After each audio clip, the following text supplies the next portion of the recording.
बोलो प्रेम का वचन इंसान जमाना क्या बोल जाएगा। आज श्री कृष्ण जन्माष्टमी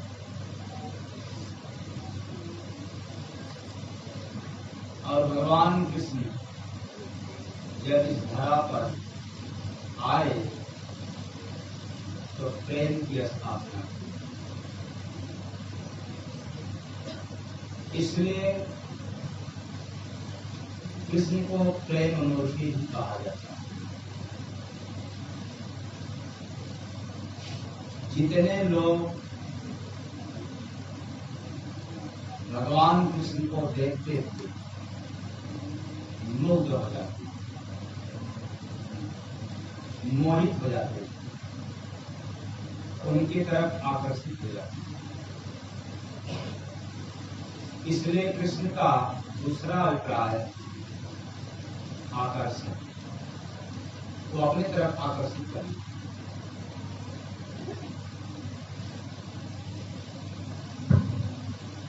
और भगवान कृष्ण अपने जीवन काल में मतलब जब धरा पे मानव कल्याण के लिए आए थे तो सारा कार्य प्रेम के आधार पर किया। इसके आधार पे प्रेम के आधार पे। हाँ, प्रेम के आधार इसके आधार पे पे। और आप लोग किसके आधार पर करते हैं? हाँ?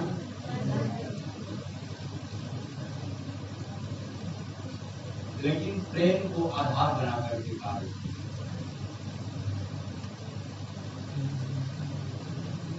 इसलिए भगवान कृष्ण से गोपियां भी प्रेम करती।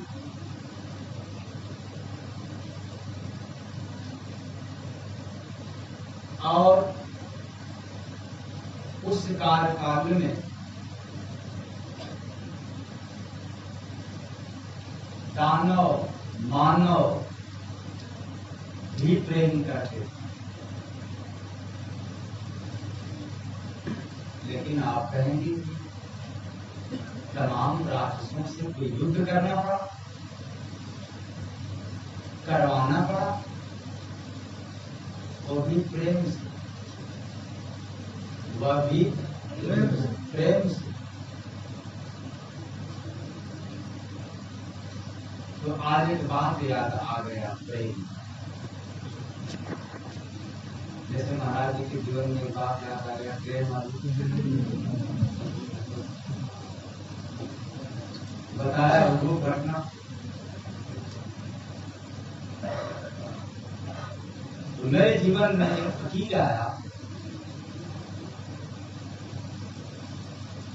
और सवाल किया।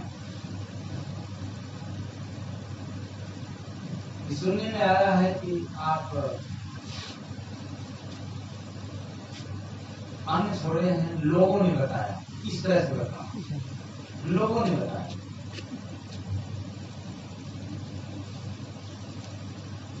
तो क्या लेते हैं? मैंने कहा प्रेम। प्रेम से बोलिए सतगुरु भगवान राम की।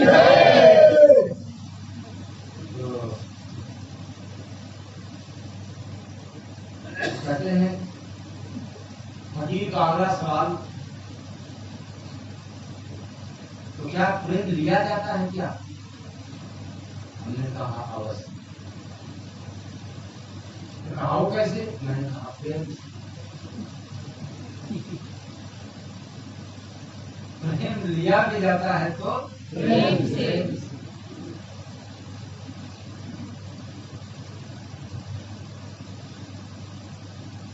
फकीर का अगला सवाल, तो प्रेम किसे करते हैं? मैंने कहा कि प्रेम को ही प्रेम करते।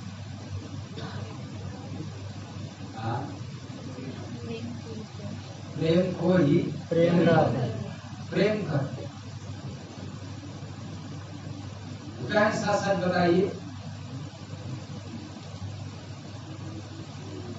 आप कैसे जीते हैं? तो मैंने कहा प्रेम से जीते।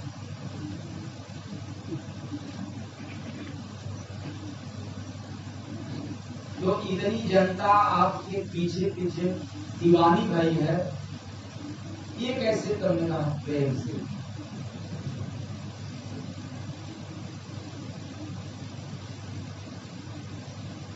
फकीर का अगला सवाल, आखिर आप हर बात में प्रेम ही प्रेम करते हैं, प्रेम के आगे पीछे भी कुछ है? तो मैंने कहा कि प्रेम के आगे पीछे भी प्रेम है।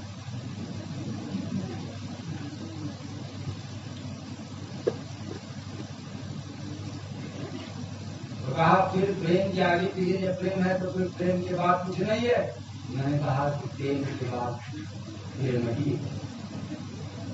प्रेम से बोलिए सदगुरु भगवान की जय। तो कहा कि इसका मतलब कि मैं जो कुछ भी पूछूंगा आप केवल प्रेम का ही जवाब देंगे, प्रेम पर ही जवाब देंगे? तो मैंने कहा कि प्रेम ही जवाब है, जवाब नहीं देंगे, प्रेम ही जवाब है।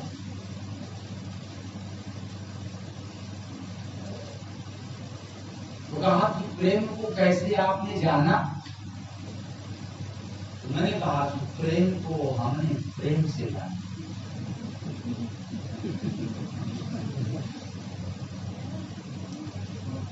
मतलब सवाल पे सवाल आता गया और प्रेम शब्द हटा नहीं।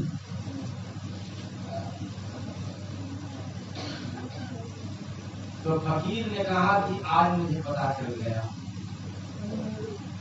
कि वास्तव में जिसको प्रेम हो जाता है उसको जीतना बड़ा मुश्किल है।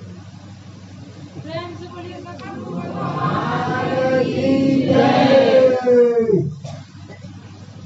तो हमने कहा कि प्रेम में न जीत होती है न प्रेम में हार होती है।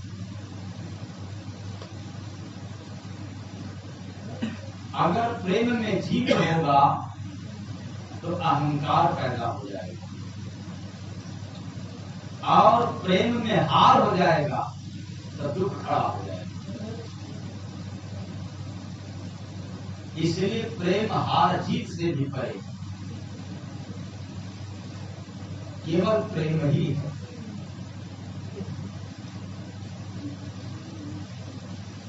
इसलिए प्रेम को पाने के लिए खुदा को भी करना पड़ता है। प्रेम से बोलिए सदगुरु भगवान की जय। एक बार की बात है,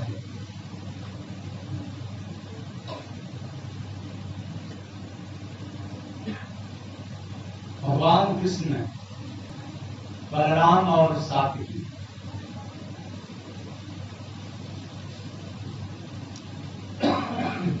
के दौरान किसी जंगल में शाम हो गया और शाम हो जाने के कारण करके रुके, एक योजनाबद्ध रुके, क्योंकि तीन लोग थे, कृष्ण, बलराम और सात्विकी। और तीन लोगों ने निश्चय क्या हुआ कि ये जंगल बड़ा घनघोर है, घना है, रात्रि का वेला है और इसमें भयंकर राक्षस भी है। इसलिए 2-2 घंटा पहरा सकता है। मतलब 3 लोग हैं और 2 लोग सोएंगे और 1 लोग ड्यूटी रहेंगे। किससे बचने के लिए? राक्षस। तो बारी बारी पहरा देंगे, यह तय हुआ।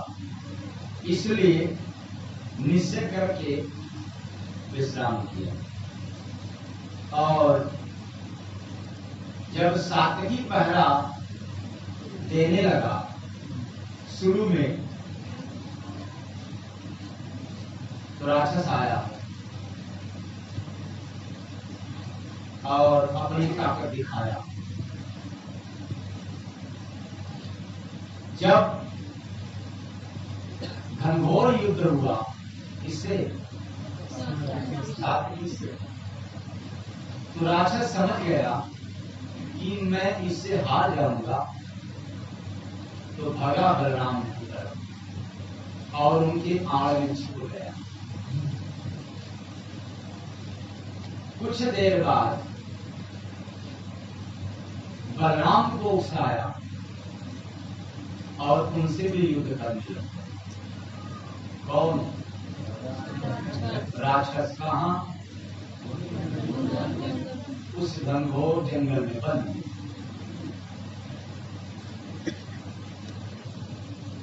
तो जब बलराम जी से युद्ध होने लगा, तो युद्ध होते होते होते समझ गए कि यह तो राक्षस परास्त कर देगा। तो धीरे से भगवान कृष्ण को उठा दिया। जनार्दन उठो, नहीं तो ये जंगल में खा गया। और जैसे ही भगवान कृष्ण को उठाया गया, तो देखे राक्षस बड़ा ही बलशाली हो गया सात्विकी से, और बलराम से युद्ध करते करते उसकी ताकत बढ़ती गई। भगवान केशव ने समझा कि यदि इससे युद्ध किया जाएगा तो और ताकत बढ़ेगा। इसलिए जब ही उकसाया राक्षस कृष्ण को भी लड़ने के लिए, तो भगवान कृष्ण अपशब्द का प्रयोग किया। तब क्या किया? उस राक्षस से बड़ा ही बात, प्रेम की बात बोला कि आप कितने अच्छे हो, कितने भले हो, और तुम भले आदमी की तरह हो। तुम्हारे जैसे दोस्त की साथ चाहिए, ऐसा शब्द किसने बोला? हाँ। तो राक्षस ने कहा कि मेरे जैसा दोस्त? भगवान ने कहा आप जैसा दोस्त यदि मिल जाए तो रात बड़े आराम से कट जाएगी। और अंधार में जाएंगे तो रात नहीं कर पाएगी, इसलिए आप वो भले आओ। तब राक्षस हंस करके सवाल पूछा कि मैं तुम्हारा दोस्त कैसे हुआ? पहले यह तो बात बताओ। तो भगवान कृष्ण कहते हैं कि अरे भाई, भला कैसे नहीं दोस्त, बताओ। तुम रात भर का अपना काम धाम छोड़ करके और तुम मेरे साथ आए हो साथ में उठाने के लिए, दोस्ती करने के लिए। मेरा दोस्त नहीं हुआ तो क्या हुआ? मेरा बात तो सुने ना। बोलो प्रेम का वचन नहीं निशान, जमाना तेरा गुण गाएगा। बोलो प्रेम का वचन नहीं निशान, जमाना तेरा गुण गाएगा। तो जमाना तेरा गुण गाएगा। इसके कारण प्रेम के कारण। आप लोग बोलते हैं कि नहीं अपने अपने घरों में?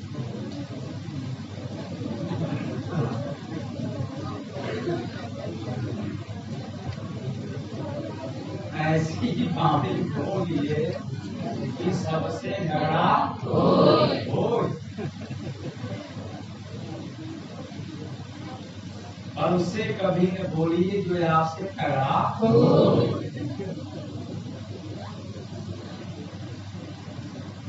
तो आप लोगों की वाणी बड़ी खतरनाक, बोलते ही तीर के समान लग जाता है। तुम्हारा कैसे कोई गुणगान करेगा? रूपवान कहता है कि मेरे रूप का बखान कोई क्यों न करे। धनवान कहता है कि मेरे धन का क्यों न लोग गुणगान करें। पहलवान कहता है कि मेरे पहलवानी का कोई क्यों न करे। लेकिन याद रखना, ये सब मौसमी है, ये तो क्षणिक। लेकिन मधुर वाणी अगर बोलोगे समाज में तो तुम्हारे न रहने पर तुम्हारी मधुरता यहाँ पर जिंदा रहेगी। प्रेम से बोले गुरु भगवान की जय। इसलिए भगवान कृष्ण ने कहा कि तुम मेरा सहयोगी हो, मेरा दोस्त हो, तो सब काम छोड़ करके मेरा सहयोग करने के लिए आए हो। और तुमने सोचा, मेरा दोस्त इसलिए है कि तुमने सोचा कि इस रात के घने जंगल में मुझे आलस न आने पाए, इसलिए तुम मेरे सामने आए। अगर तुम आते नहीं तो मैं आलसी में रहता, आलस से महसूस करता और शायद निद्रा में रहता, सो जाता। आपने आया मेरा दोस्त बनकर के और मैं जा रहा हूं। बताओ मेरा दोस्त नहीं हो तो क्या? अब राक्षस छेड़ने और उकसाने की कोशिश की, लेकिन भगवान कृष्ण हमेशा यह बात को कहते हुए हंस रहे थे। और जितना ही भगवान हंसते थे उतना ही राक्षस की ताकत क्या क्यों नहीं करते हो आप? तो बार बार कहा जाता है कि अगर कोई आपका निंदा कर रहा, बुराई कर रहा है तो आप लोग परेशान होते, थोड़ा हंस दो, मुस्कुरा दो, तो उसकी क्षमता बढ़ेगी नहीं बल्कि और बढ़ जाएगी। और तुम जितना ही रहोगे उसकी क्षमता उतनी बढ़ती जाएगी और तुम्हें उबलाता रहेगा, इसको मजा मिलता है। लेकिन हम लोग हैं जो इस बात को समझ नहीं पाते और बार बार ईर्ष्या, चुगलाई, निंदा करने वालों पर प्रहार करते हैं। तो आज से करोगे आप लोग? मान लो कि आपके घर ही में आपका बुराई करने वाला हो तो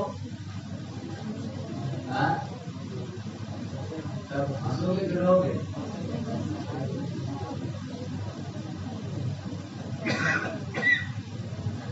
इसलिए जब राक्षस की ताकत घटने लगी और देखते ही देखते जो इतना लंबा चौड़ा विशाल था अब वो बिल्कुल बौना हो गया, छोटा हो गया। हमारे क्रोध की, हमारे आवेग, हमारे गुस्सा में जलता गया, तपता गया। उधर हंसते हैं, इधर तपता गया, क्षमता घटता गया, सिकुड़ गया बिल्कुल मच्छर के समान। और भगवान कृष्ण ने तुरंत पीताम्बर में उसको लपेट।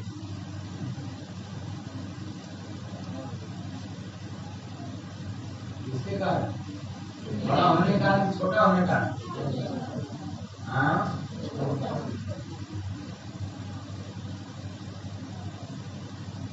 तो जब पीताम्बर में लपेट दिया तो फिर बलराम और सात्विकी से भगवान कृष्ण कहने लगे कि जानते हो ये कौन है? राक्षस का नाम? कहा कौन है जनार्दन? तो कहा इस राक्षस का नाम है आवेग। क्या नाम है? आवेग। आवेग। और मनुष्य के अंदर भी यह आवेश रहता है, क्रोध रहता है। ऐसी राक्षस सभी लोगों के अंदर विद्यमान है।